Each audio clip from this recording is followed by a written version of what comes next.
सुबह के 4 बजे चाय पीने वाले गांव के सास ससुर।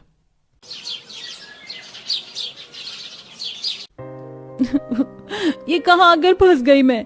ना दिन में चैन है ना रात को सुकून। मैं ही पागल थी जो गांव आने के लिए मरी जा रही थी। अरे आंचल, तुम तो ऐसे कह रही हो जैसे माँ तुमसे मजदूरी करवाती हो। और वैसे भी आज जो भी कुछ हुआ है ना, उसमें सिर्फ तुम्हारी गलती थी।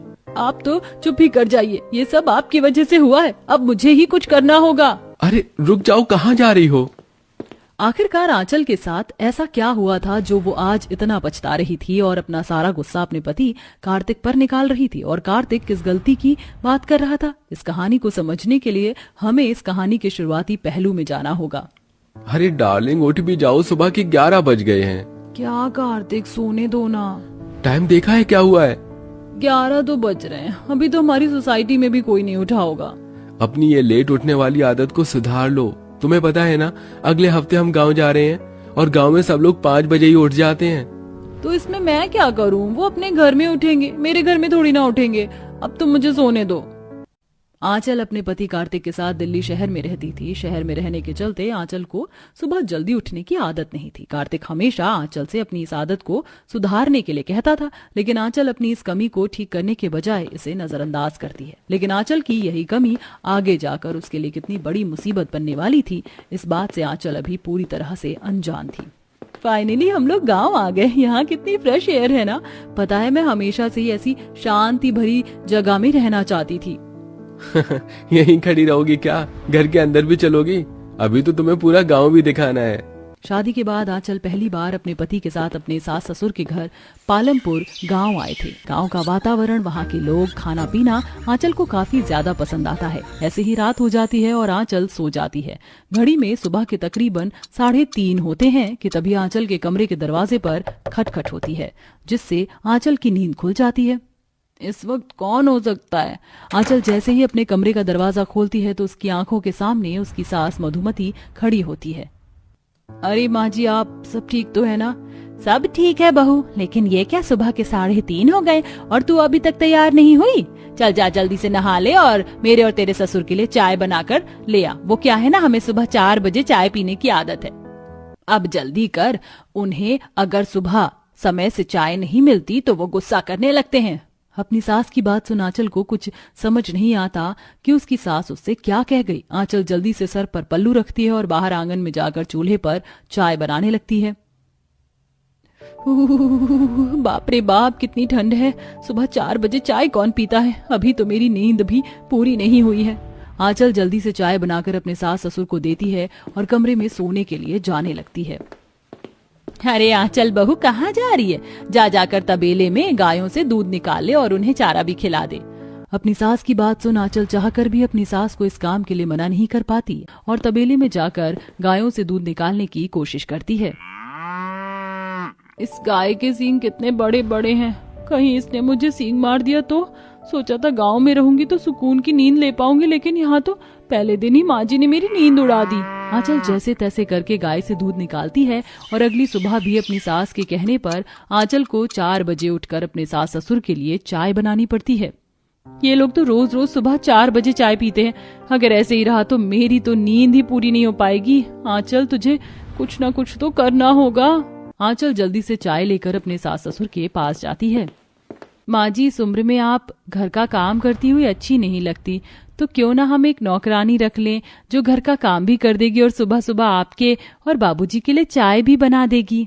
अरे नहीं बहू, हम ये नौकरानी वोकरानी नहीं रखते। हमें नौकरानी के हाथ का काम पसंद नहीं आता। लेकिन ये तो तू ठीक कह रही है। अब मेरी बुढ़ी हड्डियां जवाब दे गई हैं। लेकिन तेरे होते हुए भला मुझे किस बात की फिक्र? मेरे होते हुए? माँ जी, मैं समझी नहीं।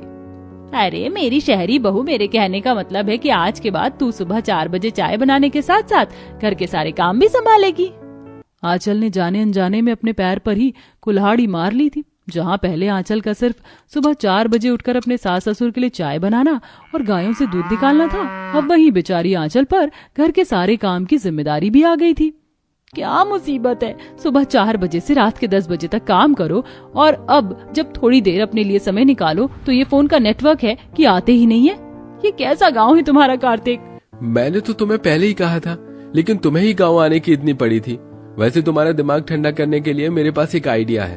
अभी तुम्हारे लिए गर्मा गर्म चाय बनाता हूँ। कार्तिक, तुम चुप कर जाओ और मेरे सामने तो ये चाय का नाम मत ले लेना। अब तो चाय के नाम से मुझे नफरत हो रही है। नींद ना पूरी होने की वजह तुम चिड़चिड़ी हो रही हो। तुम रात को जल्दी क्यों नहीं सोती हो? तुम तो जानते हो ना कि रात को मुझे लेट सोने की आदत है।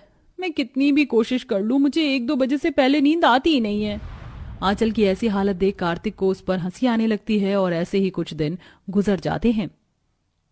आंचल, कुछ तो दिमाग लगा, वरना यूं ही रोज 4 बजे अपने सास ससुर के लिए सिर्फ चाय बनाती रह जाएगी। आंचल खुद से बात कर ही रही होती कि तभी उसे एक तरकीब सूझती है।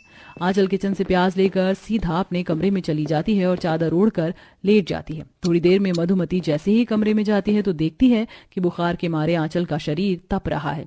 अरे आंचल बहू, तुझे तो बहुत तेज बुखार है, तू आराम कर, मैं तेरे लिए काढ़ा बनाकर लाती हूँ। मधुमती के कमरे से जाते ही आंचल अपने पैरों से और बगल से नीचे प्याज निकालती है। पहली बार ये प्याज किसी के रोने के नहीं बल्कि हंसने के काम आई। कितना अच्छा उल्लू बनाया मैंने माँ जी को। अब हफ्ता भर तो बुखार के नाटक में गुजार लूंगी और सुबह सुबह 4 बजे चाय बनाने के टैंट्रम से भी छुटकारा मिलेगा। आंचल बहू। माँ जी, आप तो काढ़ा बनाने के लिए गई थी ना? हाँ, लेकिन पूछना भूल गई थी कि तू तुलसी का काढ़ा पिएगी या अदरक का, इसलिए वापस पूछने के लिए तेरे कमरे में आई। मुझे लगा था कि तू और शहरी बहू की तरह कामचोर नहीं है, लेकिन तू तो उनकी तरह ही कामचोर निकली। सुबह 4 बजे चाय न बनानी पड़े, इसके लिए तूने इतना बड़ा नाटक किया। मुझे तुझसे ये उम्मीद नहीं थी बहू। मधुमती आंचल की एक नहीं सुनती और गुस्से में चली जाती है। तुम्हें भला ये सब करने की क्या जरूरत थी?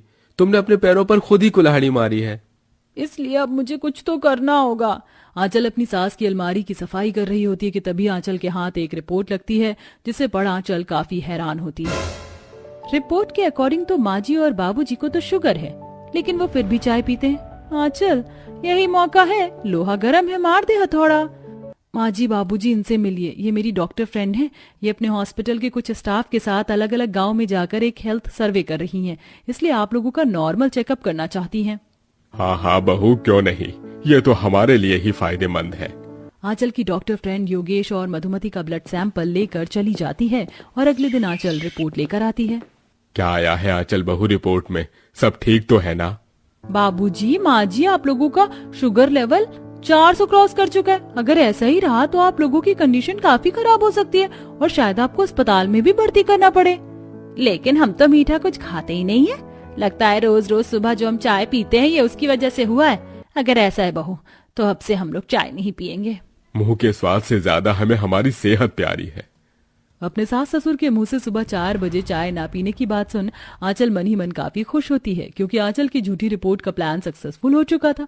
आंचल आज रात चैन की नींद सोती है, लेकिन जैसे ही सुबह घड़ी में 4 बजते तो फिर से आंचल के कमरे के दरवाजे पर खटखट होती है। आंचल जैसे ही दरवाजा खोलती है तो फिर से मधुमती उसके सामने खड़ी होती है। माँ जी, आप इस वक्त? लेकिन अब तो आप सुबह 4 बजे चाय नहीं पीती हैं। तो फिर तुझे मैं सुबह 4 बजे सिर्फ चाय बनाने के लिए थोड़ी ना उठाती। अरे गाय को चारा देना भूल गई क्या? और दूध भी तो निकालना है, और फिर इसके बाद घर के काम भी तो है। चल अब आजा और जल्दी से काम शुरू कर।